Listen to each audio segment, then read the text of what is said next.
Y a continuación pasaremos a la protección de las infraestructuras críticas y a la resiliencia digital. Y es que a medida que los servicios esenciales como la energía, el transporte o las telecomunicaciones experimentan estos cambios, esta transformación digital, la seguridad no puede limitarse a proteger a los activos físicos. El reto es garantizar la continuidad operativa ante riesgos complejos y cambiantes del mundo digital, integrando una visión de resiliencia que abarque toda la cadena de valor. La evolución regulatoria en Europa marca una transformación profunda que requiere adaptación técnica, cultural y organizativa por parte de todos los actores implicados. Y para llevar este debate contamos con 4 panelistas: Rosa Kraiger, exdirectora global de ciberseguridad en Iberdrola, consejera y senior advisor, que invitamos a seguir a la mesa; Andrés Ruiz, subdirector de Seguridad Digital del Ministerio de Transformación Digital y de la Función Pública; María Álvarez, Google Cloud; y Carlos López Blanco, presidente de la Fundación ESIS. Y moderando esta sesión contamos con Sonia Bulgarín, directora de Ciberlidia Magazine, que ya tenemos en la mesa. Así que, Sonia, todo tuyo. Este cartel está en un sitio inadecuado. Te han cambiado la posición.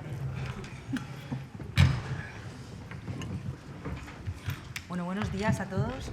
Encantada de estar aquí con vosotros. Muchísimas gracias por estar aquí. A los que vais a participar en la mesa también, muchas gracias. Os voy a volver a presentar porque Rosa no está ya en Iberdrola. Entonces es interesante que comentemos que fue efectivamente directora global de ciberseguridad en el grupo. Ahora es consejera independiente, senior advisor y además presidenta de Ciberlideria. Bienvenida, Rosa. Gracias. A continuación tenemos a Andrés Ruiz, que es subdirector general de Seguridad Digital de la Secretaría General de Telecomunicaciones, Infraestructuras Digitales y Seguridad Digital. Bienvenido, Andrés. María Álvarez Caro es directora de Relaciones Gubernamentales y Políticas Públicas en Google Cloud. Bienvenido. Google Cloud Iberia. Sí. Que quede claro. Y por último tenemos a Carlos López Blanco, presidente de la Fundación ESIS. Así que nada, vamos a comenzar con el debate. Vamos a intentar que hablemos todos más o menos lo mismo, ¿vale? Yo iré haciendo preguntas, las dirijo a cada uno, pero me gustaría que dierais el punto de vista cada uno de los temas que voy a plantear, ¿vale? El primero va para todos. Entonces, para abrir boca, estamos asistiendo realmente a un cambio muy profundo de proteger entidades críticas a construir resiliencia digital en ecosistemas cada vez más interdependientes. ¿Cómo definiríais ese salto cualitativo? ¿Qué implica realmente pasar de proteger a ser resilientes? Andrés, empiezo por ti. Vale. Te veo despistado. Bueno, no despistado, estaba reflexionando un poco. Bueno, muchas gracias por la invitación a participar en este evento en nombre del Ministerio para la Transformación Digital y de la Función Pública.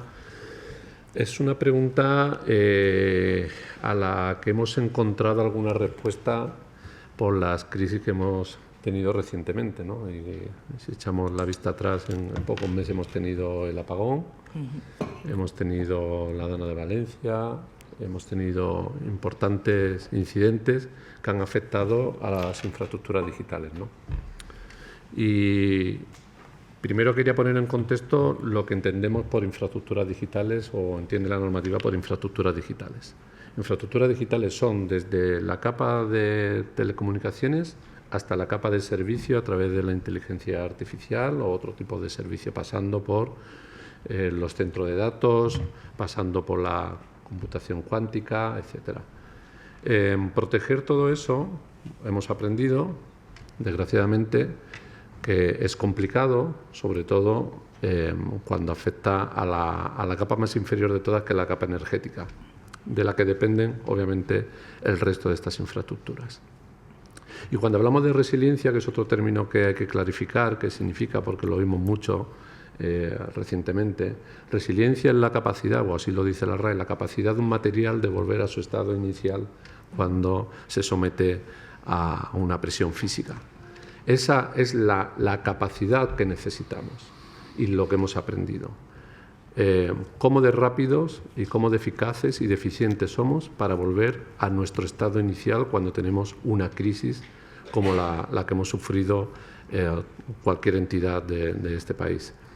Y cuando se habla de resiliencia es un término que ahora parece novedoso, pero que los que nos dedicamos a seguridad siempre hemos tratado, quizás, a lo mejor no con este nombre, pero sí dentro de la definición de lo que se denomina la gestión de crisis. La gestión de crisis es la prevención, la detección, la respuesta y la vuelta a la normalidad. Y esa vuelta a la normalidad es lo que significa resiliencia, reforzando obviamente también todas las capas anteriores.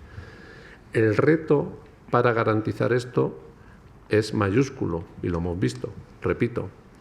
Desde nuestro punto de vista de autoridad competente de ese mundo de infraestructuras digitales, nosotros intentamos actuar en cada una de esas capas. Obviamente con la complejidad añadida de que la mayoría de esas infraestructuras están en manos privadas. ¿Cómo se consigue eso? Pues por una parte haciendo a través de la regulación que las diferentes empresas y organismos adopten medidas de seguridad en cada una de esas fases, en la prevención, detección, respuesta y la vuelta a la normalidad. Hay empresas que lo hacen porque son grandes compañías y obviamente no tiene nadie que venir a decir lo que tienen que hacer. Y luego con la supervisión por parte de la autoridad competente de que eso se está cumpliendo. Y en eso estamos ¿Qué opina trabajando. María a este respecto? ¿Tú qué opinas, María? Pues bueno, primero muchas gracias por la invitación a participar en esta mesa de debate y enhorabuena IGF por este evento de que ya desde hace muchos años se ha convertido en una referencia. Yo estoy muy de acuerdo con lo que ha dicho Andrés, ¿no? Ha ido al concepto, a la definición del diccionario, ¿no? de resiliencia, que se trata en realidad de esa capacidad de recuperar tu forma inicial y tu estado inicial, ¿no? Y con esto, ¿qué quiero decir? Esa tolerancia al riesgo y entender que de alguna manera la disrupción y el fallo es inevitable, bien sea un ciberataque, un fallo del sistema, un desastre natural, un error humano, y que ser resiliente realmente quiere decir tener esa capacidad de recuperación rápida y real, ¿no?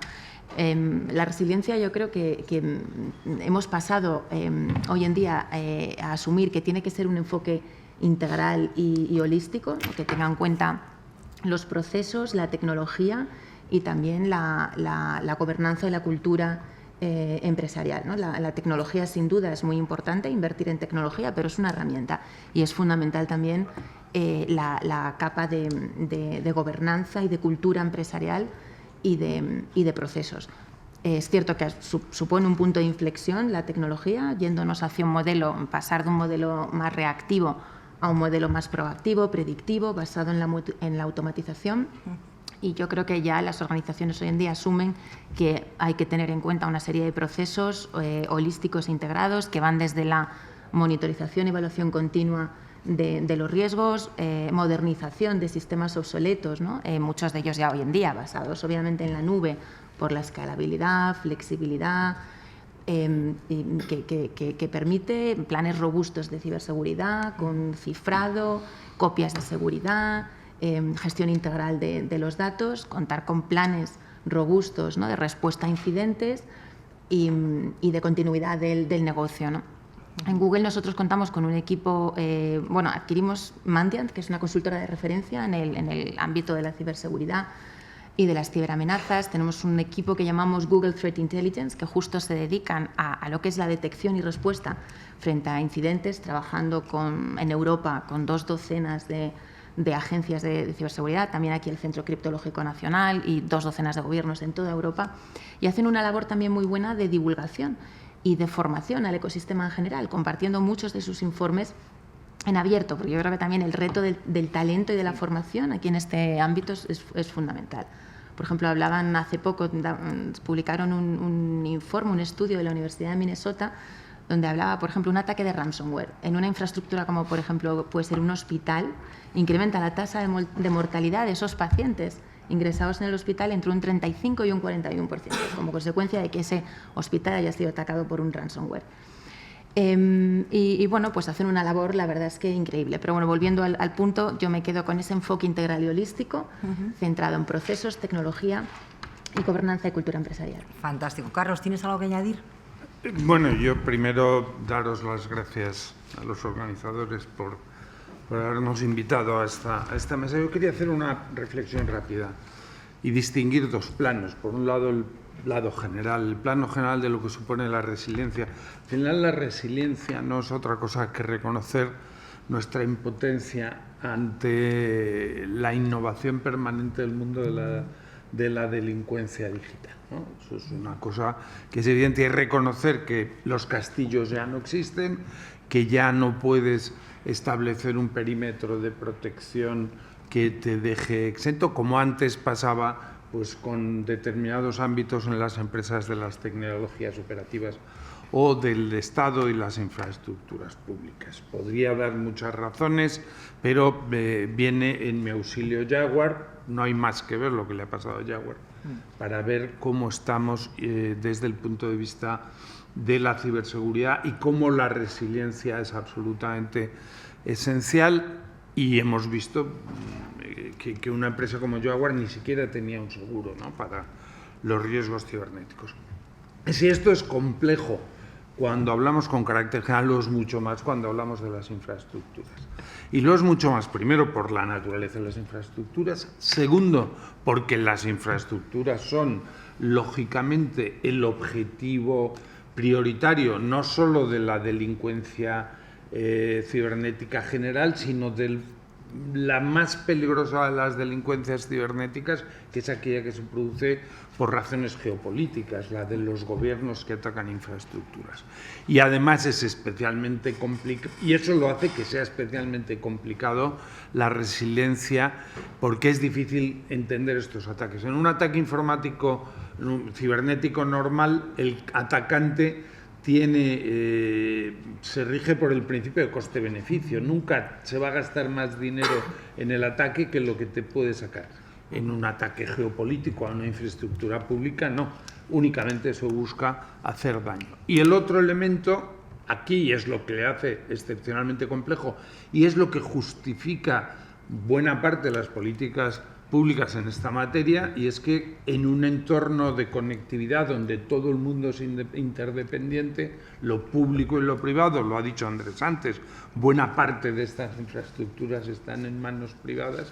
Esto es especialmente complejo, establecer un ecosistema de resiliencia que funcione de manera eficiente, y eso es un desafío extraordinario. Sin duda, sin duda. Rosa, tú has liderado la ciberseguridad de una de las compañías energéticas más grandes del mundo. ¿Qué transformaciones culturales y de liderazgo consideras imprescindibles para que las organizaciones evolucionen hacia esa resiliencia integral de la que estamos hablando? Sí, bueno, gracias en primer lugar por invitarme, y enhorabuena a IGF por ese 20 aniversario. Y puesto que no me has dejado opinarla al principio, es que nos estamos porque pasando. vamos fatal de tiempo, te contesto a las dos, porque además enlazo. A mí me gustaría aportar esa visión un poquito diferente, ¿no? Estamos hablando, por un lado, de proteger las infraestructuras digitales, como bien ha dicho Andrés, ¿no? Y tenemos, evidentemente, que proteger las infraestructuras digitales. Pero cuando yo hablo de resiliencia me estoy refiriendo a otro tipo de infraestructuras, que son a lo mejor las energéticas, o a lo mejor estamos, como has comentado, María, la vida de las personas en los hospitales, ¿no? Desde ese punto de vista, yo creo que tenemos que empezar a entender que toda esta capa digital que ahora mismo pues es lo que soporta gran parte de los procesos, las empresas que tenemos a nivel mundial, debajo tiene una serie de realidades físicas y procesos e infraestructuras que son físicas. Y desde ese punto de vista, para mí la resiliencia digital va algo más allá que recuperar las infraestructuras digitales o incluso recuperar los servicios esenciales soportados por infraestructuras digitales. Creo que deberemos incorporar a esa resiliencia la componente de ¿y qué hacemos durante esa disrupción y en el periodo en el que estamos recuperando esas infraestructuras digitales que, como hemos visto, pues podemos tardar desde días a semanas o incluso meses, ¿no? En el ejemplo que ponía María del hospital, pues parte de esa resiliencia digital es que ante un ransomware, y mientras se recuperan los sistemas necesarios que necesite el hospital, haya algún tipo de intervención manual, analógica, tradicional o alternativa digital para que la gente no se muera. Yo creo que ese cambio de mentalidad, enlazando con la pregunta que me hacías, ¿cuál es el cambio cultural fundamental? Para mí el cambio cultural fundamental es dejar de disgregar el mundo digital del mundo real y empezar a pensar que lo que tenemos es una sociedad que es cada vez más digital, una sociedad que antes de Internet tenía una serie de mecanismos para hacer frente a disrupciones meteorológicas, de sabotaje físico o fallos humanos, y que en lugar de, con el surgimiento de la digitalización, haber evolucionado estos procedimientos, estos procesos que determinados profesionales hacían, incorporando el riesgo digital, pues nos hemos inventado una capa nueva. Y a mí antes me ha parecido muy interesante la mesa anterior, ¿no? Todo lo que se ha comentado, porque la óptica es completamente de datos, pero es que aparte de datos, insisto, hay un efecto en el mundo físico. Si esta conversación la transformamos en entender qué es lo que nos está pasando, la interpretación, por ejemplo, de lo de la regulación es completamente distinta, ¿no? Nosotros, y ha comentado en la mesa anterior, tenemos en Europa una seguridad de la aviación, una seguridad en la electricidad, tenemos una seguridad en los productos, en las farmacéuticas, porque tenemos una regulación específica por sector. Esa regulación es anterior a la época de Internet. Y ahora, cuando nos surgen nuevos riesgos digitales porque se están digitalizando esas industrias, en lugar de revisar esas regulaciones, creamos otra nueva. Ese puzzle que decíamos que no encaja. Creo que ese es el cambio cultural fundamental, el hacer una aproximación integral a la seguridad y a la resiliencia y no separada. Totalmente. Andrés, ¿tú qué piensas? ¿Cuál es tu punto de vista? No, bueno, a ver, aquí no me ha dado tiempo a desarrollar todo mi argumento, pero obviamente la capa analógica, digamos, de la seguridad es evidente que no es que haya que tenerla en cuenta, es que la fundamental, y lo he dicho, y sobre todo la energética, como hemos visto, ¿no? Para nosotros, esa aproximación de seguridad integral que a veces se ha discutido, yo creo que es más necesaria que nunca. No se puede ver el mundo lógico sin el físico, ni el físico sin el lógico, porque uno depende del otro. De hecho, mi subdirección se llama Subdirección General de Seguridad Digital, no de Ciberseguridad, porque nosotros tenemos una componente de seguridad física tremenda. Y hablo de mi negocio, que son los cables submarinos, que son las torres de telecomunicaciones, que son los centros de datos, donde no solamente tienes que garantizar la seguridad lógica, la ciberseguridad, sino también esa seguridad física. De hecho, en parte de esa capa es la más importante. Con lo cual estoy totalmente de acuerdo con esta visión. La regulación, como decía Rosa, se ha ido produciendo, y sobre todo en los últimos tiempos en la parte de ciberseguridad, pues porque no existía, básicamente, y en los últimos años pues hemos visto diferentes directivas, diferentes reglamentos, diferentes leyes aquí en España que han ido transponiendo este conjunto del acervo comunitario. Yo creo que no sin tener en cuenta la legislación que existía a nivel sectorial en otros sectores, al contrario, se ha tenido en cuenta, y de hecho en la última directiva NIS o en la directiva CER vienen las dos de la mano tratando elementos diferenciados que son la seguridad física y la seguridad lógica, pero de una forma conjunta y haciéndose llamada e integrándose entre ellas. Se está haciendo un esfuerzo y en breve vamos a ver también un decreto ómnibus que va a tratar de simplificar toda esa estructura. Y es cierto que yo creo que no hay que avanzar en la desregularización, sino hay que avanzar en la simplificación. Un poco lo que decía Rosa, hemos ido pariendo multitud de normas y ahora tenemos que poner un poco de orden entre ellas. Es lo que vamos a intentar hacer, ¿no? Lo que se está intentando hacer desde la Unión Europea. Vamos a intentar cuadrar ese puzzle que a veces por determinados hechos geopolíticos como pueden ser la guerra de Ucrania, pues han forzado a sacar normativa nueva para reforzar la seguridad digital de la Unión Europea. Y estoy hablando del Cyber Solidarity Act, la revisión del Cyber Security Act, la NIS 2, el CRA, el DORA, etcétera, etcétera, etcétera.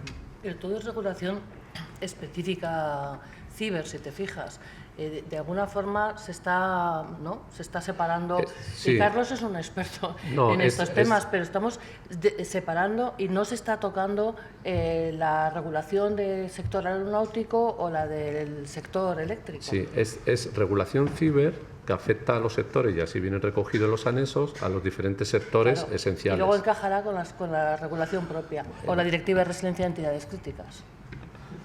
Vamos a ver, yo creo que el único sitio donde la regulación en materia de ciberseguridad ha abordado esto así es en el sector financiero, ¿no? Sí. Al final, el reglamento DORA Sí. es una regla, una regulación omnisciente que establece todos los elementos de la ciberseguridad y del control de riesgos en un sector entero. Yo creo que ese es el modelo al que la Comisión Europea no ha podido acudir en el resto porque no se siente, desde el punto de vista del Tratado de la Unión Europea, con título suficiente para hacer lo que yo creo que tarde o temprano va a tener que hacer, que es aprobar reglamentos también en materia de ciberseguridad.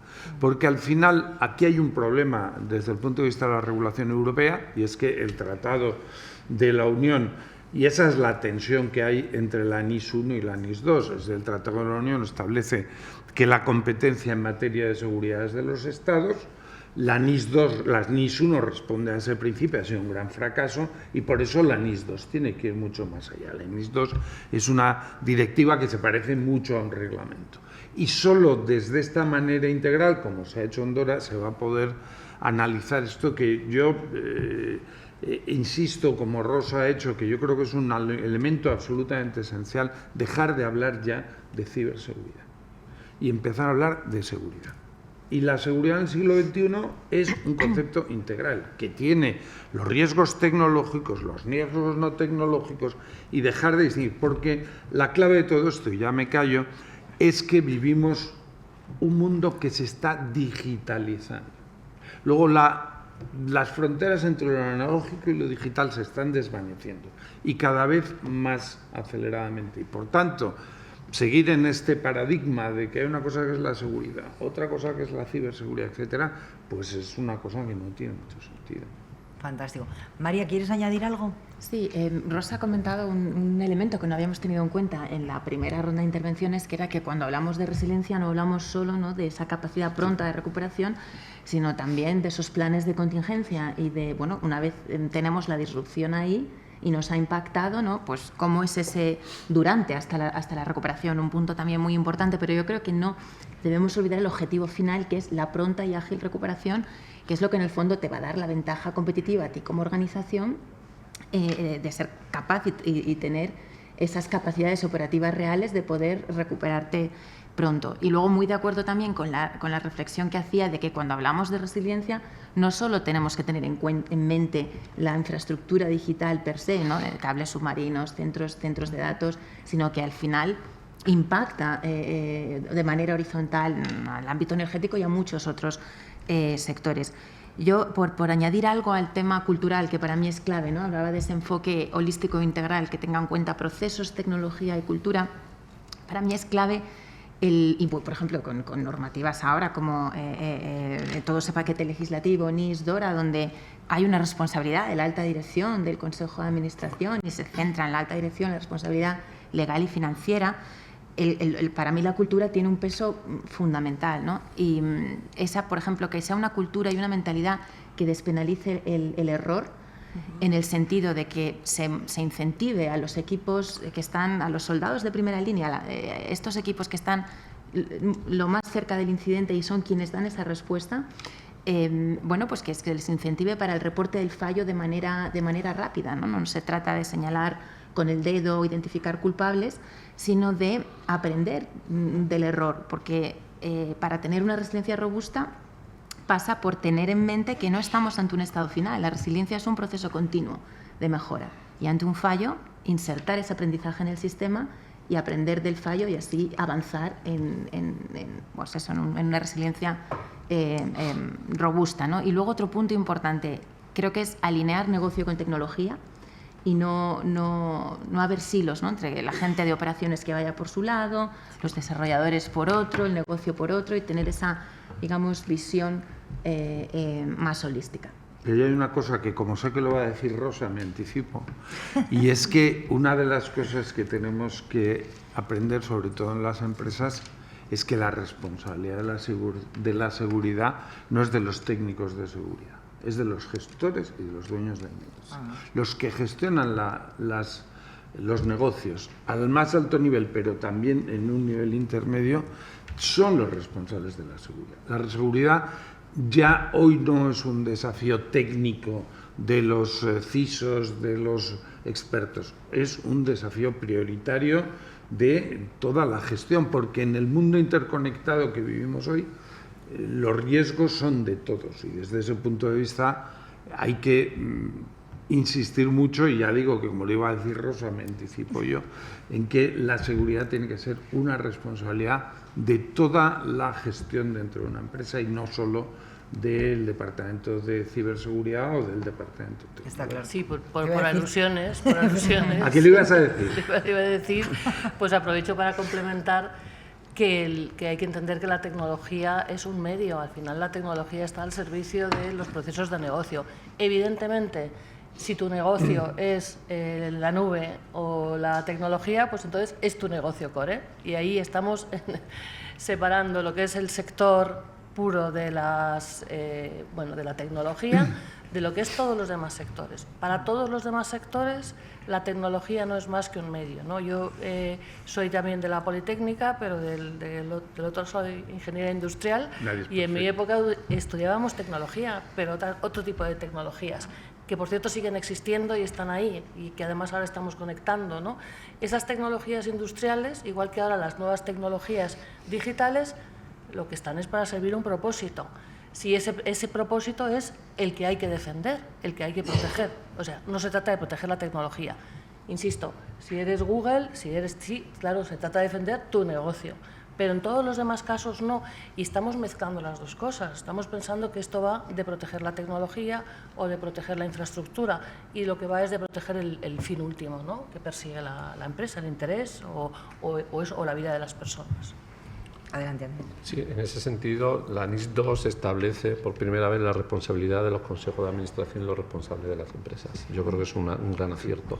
Y ya por complementar lo que han dicho antes de DORA, si es necesaria regulación específica a nivel sectorial en tema de ciberseguridad, DORA es un lex specialis. Sí.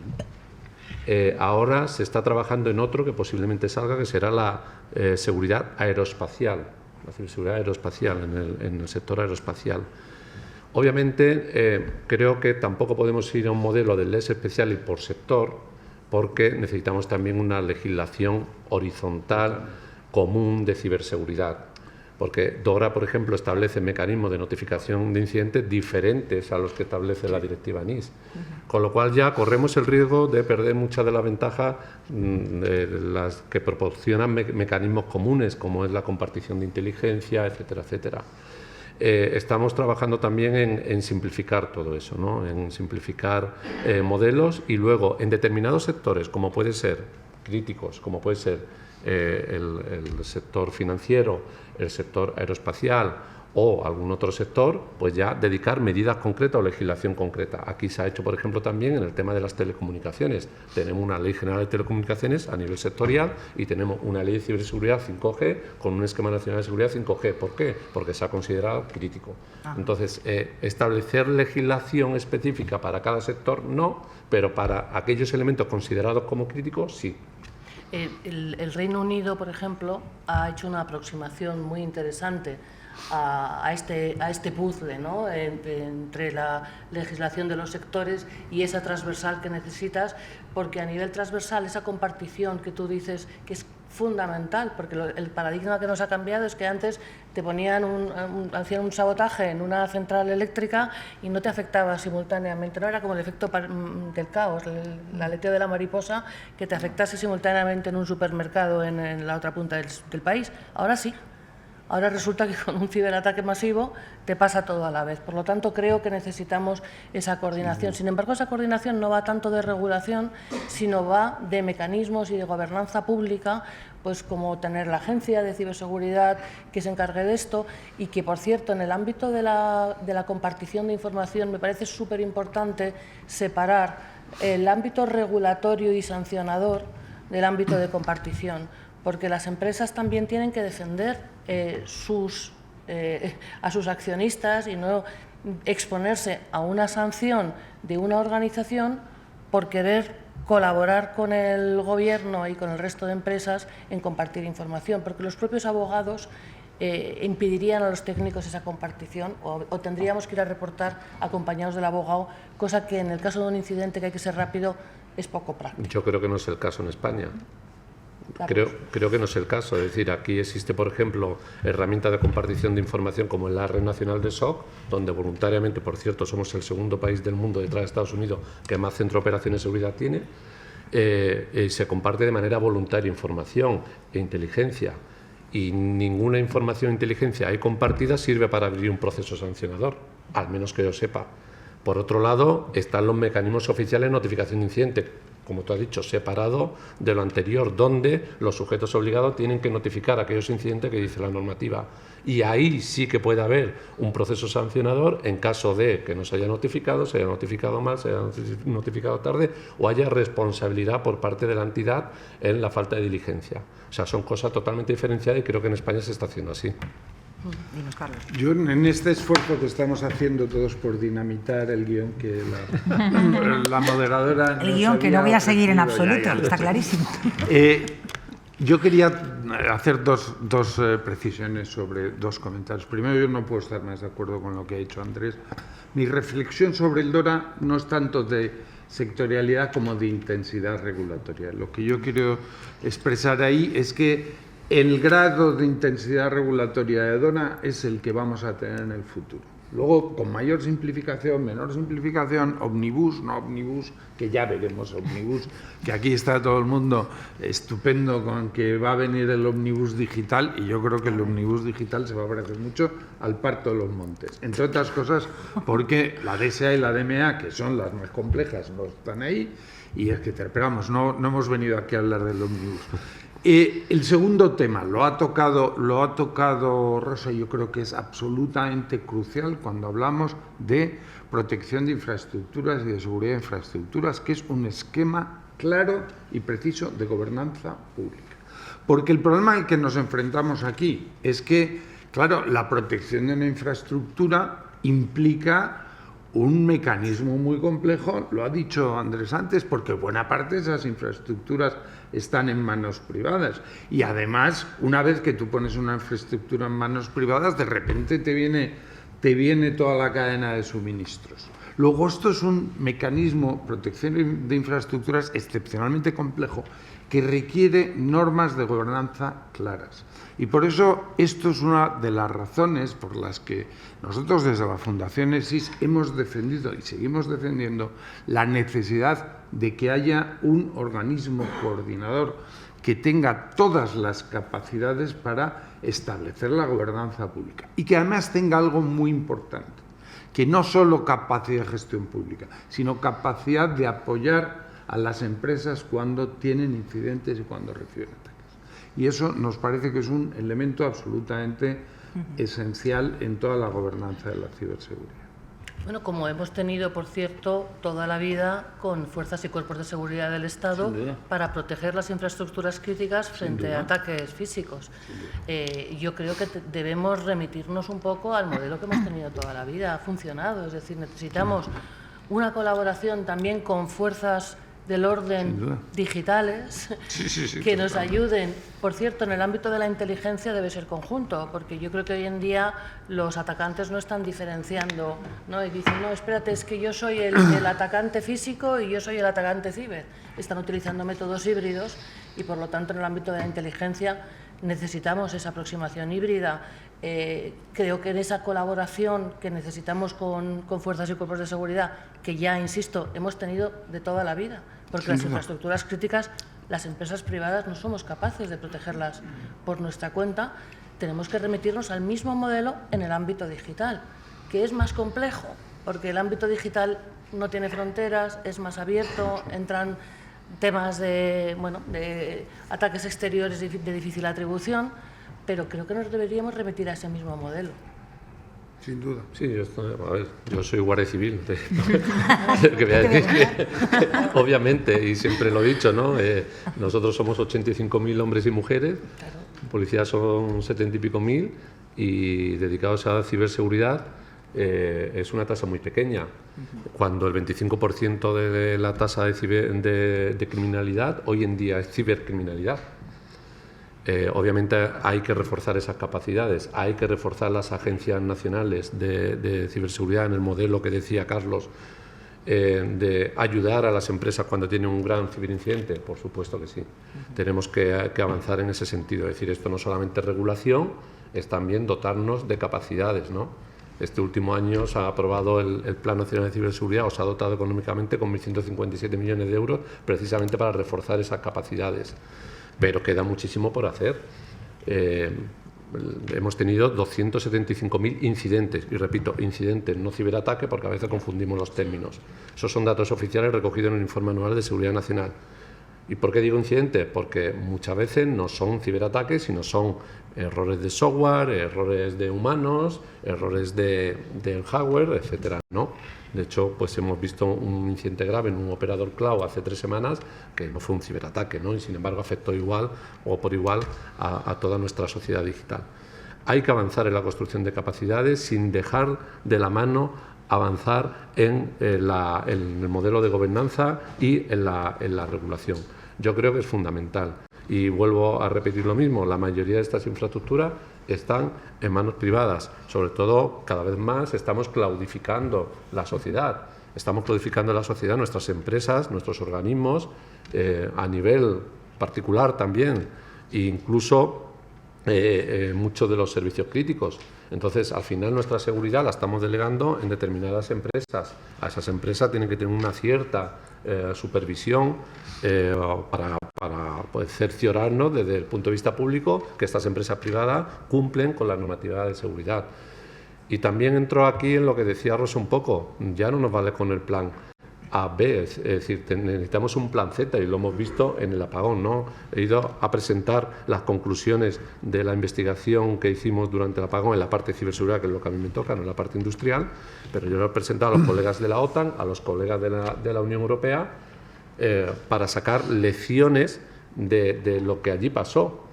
Y son lecciones muy valiosas. De hecho, estamos trabajando ahora en un Real Decreto. Vamos a trasladar en el ámbito de las telecomunicaciones esas lecciones aprendidas a un Real Decreto, en donde estamos trabajando junto con los operadores de telecomunicaciones para reforzar la resiliencia de estas redes y servicios, ¿no?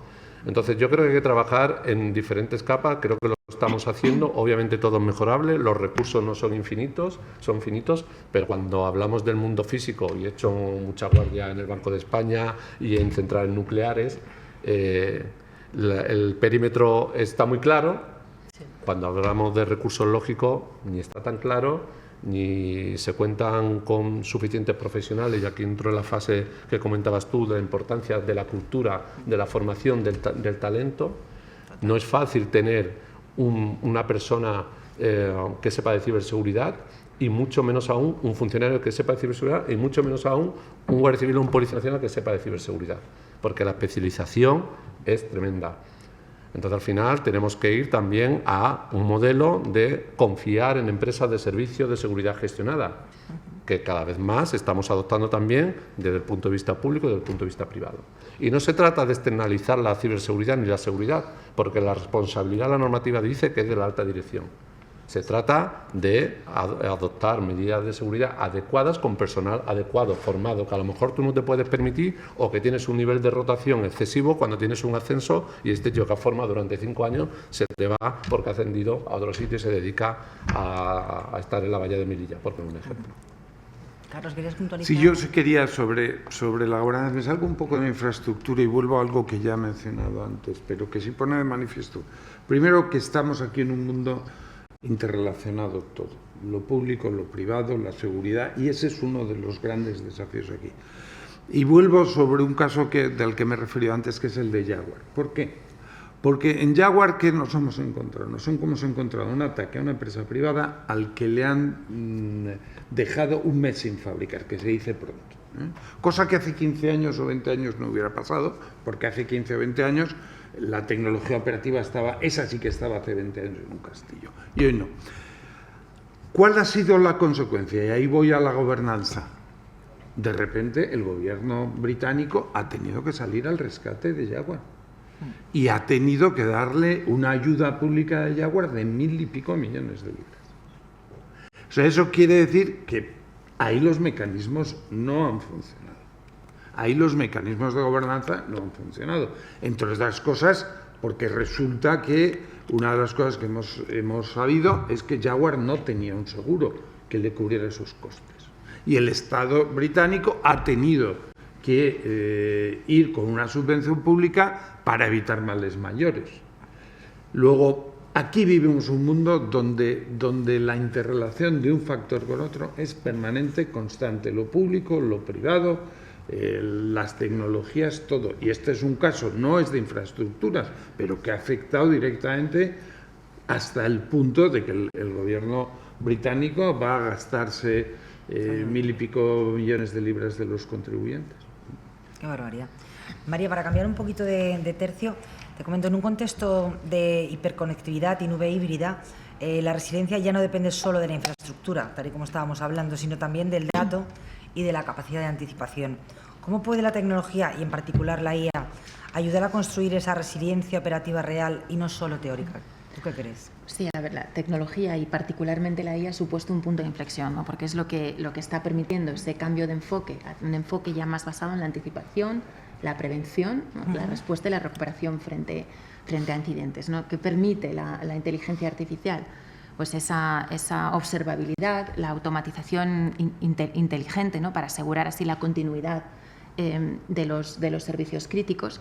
Y tiene muchos campos de aplicación. Por ejemplo, la propia anticipación y la prevención del fallo, ¿no? Al final, la IA analiza grandes volúmenes de datos, ¿no? Pues de seguridad, del sistema, datos históricos en tiempo real, y te va a permitir la identificación de esos patrones que te indiquen la posibilidad de una disrupción, ¿no? Bien sea pues un fallo de hardware, vulnerabilidades de ciberseguridad, cuellos de botella en la cadena de suministro, y aquí la IA pues juega un rol clave, ¿no? También hay soluciones de inteligencia artificial para operaciones IT que te pueden detectar anomalías de rendimiento. Por ejemplo, un incremento anómalo de la latencia que pueda predecir que un servidor va a fallar. También en el campo de la propia respuesta y recuperación frente a incidentes, ¿no? Ahí se automatiza, la IA es capaz de esa automatización de una serie de acciones de mitigación y de remedios, ¿no? Por ejemplo, aislar un sistema comprometido o conmutación por error a un sistema de respaldo. También juega un rol muy importante en analizar las causas de un incidente, ¿no? En lugar de tener a los equipos ahí horas y horas investigando, hay algoritmos de machine learning, bueno, que correlacionan miles de eventos para dar con la causa raíz de un fallo, ¿no? Y así, pues en el fondo estás ahorrando tiempo en la resolución del problema. Y luego en la propia optimización y aprendizaje continuo. O sea, una de las obligaciones, por ejemplo, o de los puntos importantes de DORA es esas pruebas de resiliencia, ¿no? Las que, que hay que incluido el pentesting y que hay que llevar a cabo. Y aquí la inteligencia artificial es capaz de diseñar y ejecutar esos simulacros, ¿no? y pruebas de estrés. Y luego aprender del error, como decía, para mejorar pues, los propios modelos predictivos, los procesos de automatización. Y luego la IA también juega un rol clave también en lo que es la gestión de riesgos de terceros, de trabajar, pensamos en cadenas operativas complejas con múltiples proveedores, no solo de terceros, sino de cuartos, el proveedor del proveedor. Aquí la IA pues, te analiza grandes volúmenes de datos externos también, informes de mercado, datos de noticias, clima, geopolítica, y es capaz de ayudarte en esa gestión de riesgos derivados de la cadena de suministro. Y luego, bueno, inteligencia artificial, pero también aquí hay otras tecnologías clave. La propia computación en la nube aquí es fundamental, ¿no? Para esa redundancia, distribución geográfica, flexibilidad, escalabilidad, el 5G, el 6G, el Edge. Y luego un punto muy relevante es la diversificación de proveedor. O sea, al final no puedes depender del mismo proveedor de modelo de inteligencia artificial. Si no diversificas, esto es como poner todos los huevos en la misma cesta en otros ámbitos, hay un riesgo claro de dependencia de un único proveedor. Yo precisamente te quería preguntar sobre eso, María, porque en el tema de la nube, y lo hemos visto, ¿no? Las caídas que hay de un determinado operador, al final, si tú no has diversificado tu proveedor en la nube, pues vas a tener un problema, o no. Es decir, los proveedores, las grandes nubes, tenéis vuestra propia redundancia interna de forma que se puede proteger a las empresas, o deberían todas las empresas tener 2 o 3 nubes distintas para diversificar el riesgo, y cómo se gestiona esa complejidad. Nosotros, desde la visión de Google Cloud, creemos en ese modelo multicloud de nube híbrida, donde se combina la nube privada y la nube pública, servidores propios y nube pública. No, la solución no es la misma dependiendo de la tipología del dato y de la carga de trabajo, eso por un lado. Y luego el modelo multicloud, trabajar con varias nubes para también diversificar el riesgo. Para nosotros eso es un modelo fundamental. Sí. Y había un punto más que quería... bueno, sí, la productividad. Nuestros propios equipos, el equipo que comentaba antes de Google Threat Intelligence, encargado de identificar y responder a incidentes, está empezando a utilizar IA generativa y les está permitiendo ahorrar un 51% de su tiempo y utilizar la IA generativa en los resúmenes de incidentes y con una calidad muy buena. Es decir, bueno, pues al final yo creo que la tecnología y la IA tienen un gran campo de aplicación aquí. ¿Quieres añadir algo, Carlos o Andrés? Sí, yo quería dos comentarios muy rápidos. Primero, insistir en algo que ha dicho María, que es el ejercicio, sobre todo nosotros que trabajamos mucho con consejos de administración en la formación de la NIS 2, el ejercicio fundamental que tiene que hacer una empresa para construir resiliencia es un ejercicio de previsión, de pronóstico y de escenarios, de dónde cómo puede responderse a una contingencia, a otra, etcétera. Y eso, la inteligencia artificial juega un papel fundamental. Es una herramienta que permite ese ejercicio hacerlo de manera mucho más efectiva y mucho más sofisticada que lo que hemos visto hasta ahora. Desde ese punto de vista, la inteligencia artificial va a ser una gran ayuda. La mala noticia es que los delincuentes cada vez son más sofisticados y también usan inteligencia artificial. Entonces, ese es el problema. Y en segundo lugar, sobre el tema de los proveedores, yo creo que es de sentido común que cuando uno tiene un elemento esencial en su actividad, tiene que tener siempre alternativas. Y yo no voy tanto al ejemplo de AWS, pero lo hemos aprendido en CrowdStrike. En el incidente de CrowdStrike hemos aprendido cómo toda una industria, dependiendo de un proveedor que era excelente, que era el gran líder, que todo el mundo tiene una confianza infinita, bueno, pues ha fallado y eso tiene unos problemas importantes. O sea, diversificar, tener siempre un plan B, en general es una buena idea. Cuando la seguridad está implicada, es absolutamente pero entraña una dificultad de gestión importante, sí, claro sí. Carlos. Y yo pienso muchas veces en las pequeñas empresas que ya tienen bastante con gestionar con la nube semipública, como para andar con 3, además del SaaS, el PaaS, o sea, quiero decir que el puzzle de la seguridad. Y hay una cosa que, precisamente estando en este foro de gobernanza de Internet, echo de menos, y es que en el mundo físico tenemos una serie de normas que además se hacen cumplir, ¿no? Pues por fuerzas y cuerpos de seguridad, donde hay una serie de consecuencias, nos ponen unos semáforos, nos ponen unas vallas para que vayamos tranquilos, y me da la sensación de que Internet cada vez más es la jungla, ¿no? Donde todo se permite y donde los ciudadanos y las empresas nos sentimos un poco desprotegidos. Y yo creo que está muy bien regular a las empresas también, pero creo que hay que avanzar mucho más en cómo podemos tener una Internet que sea más segura para todos, ¿no? Se va a hablar luego también de los menores, pero no solo de los menores, sino donde tengamos una cierta protección por parte de algún estamento, que yo sé que es difícil, ¿no? Pero ahí creo que es por donde deberíamos tratar de ver. Sin duda. Yo, en cuanto a la IA, le veo aplicabilidad en todas las capas de lo que es la seguridad digital, a nivel estratégico, a nivel político, si me apuras, a nivel operacional, a nivel técnico. María ha puesto muchos ejemplos, yo podría poner otros cuantos. Por ejemplo, a nivel europeo, pues estamos en el grupo de trabajo de cables submarinos. Vamos a financiar sistemas de vigilancia por cuenca marítima para detectar flota que pueda, con inteligencia artificial, flota que pueda ser sospechosa de un corte, bien por la bandera del barco, la ruta, la tripulación declarada, si apaga o no los sistemas de navegación, etcétera. Es decir, por ejemplo, es una aplicación práctica de la inteligencia artificial, porque son miles de datos que un ser humano no puede evaluar.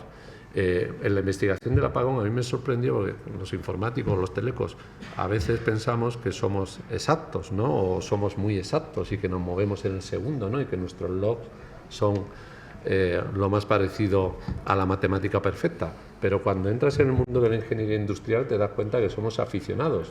Es decir, cómo diseccionan un segundo, y en un segundo, cada 10 milisegundos, los sistemas están enviando señales a los sistemas a escala, ¿no?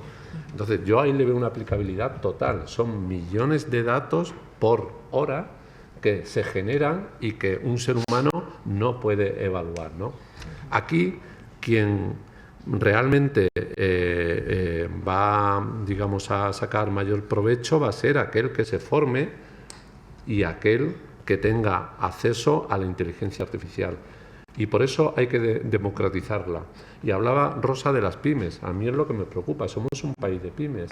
Una pyme no tiene personal formado. Una pyme no sabe lo que es la seguridad. Una pyme tampoco tiene obligaciones legales de ciberseguridad. Ahora con la NIS 2 muchas de ellas lo tendrán, pero hasta ahora no. Tenemos que ayudar a las pymes. ¿Cómo podemos democratizar que la inteligencia artificial sea utilizada por las pymes de una manera sencilla? ¿Cómo podemos hacer que una pyme adopte medidas de ciberseguridad de una manera sencilla? Ese es, yo creo, que el gran reto. Empresas como en la que tú estabas o otras grandes empresas del IBEX obviamente tienen recursos suficientes para dedicar personal y seguramente, como decía María, pues ya están con esos casos de uso, ¿no? Aprovechando la inteligencia artificial, pero vamos a intentar democratizarla, vamos a intentar extender su uso a toda la sociedad y especialmente a nuestras pymes. Yo sobre pymes un comentario. Vamos a ver, yo creo que el problema con las pymes, que es gravísimo, porque claro, si vivimos en un ecosistema integrado donde las pymes son el eslabón debilísimo de cualquier cadena de seguridad. Yo creo que las pymes, el problema de las pymes no es de acceso a la tecnología. Yo creo que las pymes tienen en el mercado muchos productos de seguridad, baratos, fiables, etc. El problema de las pymes es de cultura. El problema es de conciencia de la importancia que tiene la seguridad. Porque la experiencia, soy presidente de la Comisión de Digitalización de la Cámara de Comercio de España. La experiencia que nosotros tenemos con las pymes, que lo primero que hay que hacerles es convencerles de que la seguridad es un problema para ellos. Porque una empresa pequeña piensa, pero voy a tener yo una amenaza, ¿quién va a querer atacarme a mí? ¿Quién va a querer mis datos? ¿Quién va a querer entrar en mis sistemas? Y lo primero que hay que convencerles es que eso puede pasar. Y luego, cuando eso tienen conciencia, decirle, mira, en el mercado hay muchas cosas asequibles que funcionan, que te dan seguridad. Y luego una cosa que nosotros les decimos siempre a las pymes. En materia de tecnología, si hay una tecnología que te cuentan, te explican Si no entiendes muy bien lo que puedes hacer tú con ella, no la compres. Como se nos está yendo el tiempo, me Se nos gustaría ha una ido. reflexión final de cada uno de vosotros, porque hemos tocado, la verdad es que hemos tocado todos los temas que teníamos pensado tocar, aunque no haya hecho las preguntas, porque ha quedado muy dinámico, habéis intervenido todos y ha habido un hilo conductor muy chulo. Entonces, una pequeña reflexión final de cada uno para cerrar esta sesión. Rosa. Bueno, yo he de repetir que no nos podemos olvidar que detrás de los procesos digitales, detrás de los datos y detrás de las comunicaciones hay una realidad física que no se nos puede olvidar, hay una realidad económica y hay incluso, y lo estamos viendo, daños a las personas. Y que cuando hablamos de proteger las infraestructuras de comunicaciones, o me da igual, las infraestructuras eléctricas o Internet, estamos hablando en realidad de eso, de proteger a la sociedad y proteger a la vida de las personas.